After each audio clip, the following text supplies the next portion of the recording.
Built over 40 years ago, although the bridge appears to be still in good order, there is a problem. The unprotected underneath was found to be badly rusting away. And as the cost to repair it would be much too high, it is to be replaced with a modern new one. And so, on this Thursday morning in March 2003, the new bridge arrives from Northallerton in Yorkshire, where it had been made. As the long loader, transporter and the crane do their manoeuvring to get into position, the road has been closed to all traffic for the day.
Interested local residents, with their cameras at the ready, soon gathered to see all the hectic activities as the contractors get themselves organised, and to see this new addition to Spalding Town Centre.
During a National Savings Warship Week in 1942, when to help with the war effort, people were urged to buy war bonds and national savings certificates. People from Spalding and the surrounding villages and local companies raised over £350,000, enough to adopt a submarine, and the submarine they adopted was called HMS Takeo.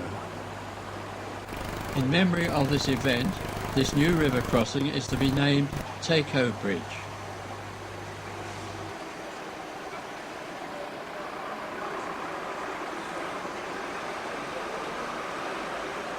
And a special service of dedication is to be held here in a few weeks' time, when flags will have been placed at both ends of the bridge.